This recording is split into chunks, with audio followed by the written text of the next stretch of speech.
안녕하십니까. 개혁신당 부대변인 이유원입니다. 오늘은 가계대출 6조 6천억 증가, 서민 취약계층에 대한 희망이 되는 금융정책을 촉구한다는 내용에 논평하겠습니다. 금융권 가계대출 증가세가 지난달에 다시 확대됐습니다.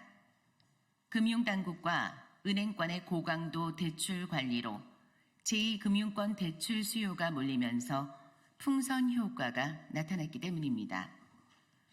금융위원회와 금융감독원이 어제 발표한 2024년 10월 중 가계대출 동향에 따르면 지난달 전 금융권 가계대출은 전월 대비 6조 6천억 원이 증가했습니다. 9월 들어 미래금리 위험에 대한 가산금리를 부과하는 스트레스 총부채 원리금 상환 비율 DSR 2단계 규제가 시행되고 은행들이 대출 요건을 강화하고 한도는 줄이는 등 강력한 옥죄기에 나선 영향이 바로 나타나고 있습니다. 이로 인해 은행권에서 제2금융권으로 대출 수요가 옮겨가는 풍선 효과 영향으로 가계대출 증가폭은 한 달 만에 다시 확대됐습니다. 이는 예견된 결과로 당국의 정책 혼선이 자초한 측면이 크다고 볼 수 있습니다. 당국은 지난 7월 은행권에 대한 DSR 2단계 시행을 갑자기 3개월 늦췄습니다.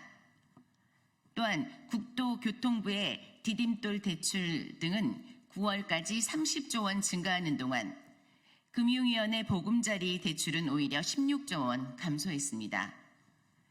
결국 은행권 대출 조이기의 풍선 효과로 수요자들은 이 금융권으로 몰릴 수밖에 없는 구조가 되고 있습니다.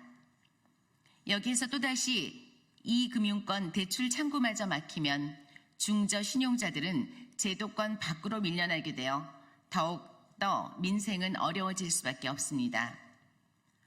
언제까지 오락가락 정책을 되풀이할 겁니까?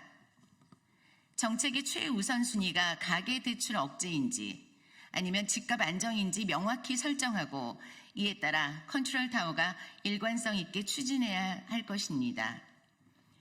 금융과 정부에 대한 서민들의 신뢰는 바닥입니다. 미래에 대한 희망이 되어야 할 예금과 대출이 점점 절망으로 바뀌어가고 있습니다. 개혁신당은 서민 취약계층에 대한 대출 문턱을 낮추고 국민에게 미래와 희망을 주는 금융정책들을 시급히 세워주길 금융당국에 촉구합니다.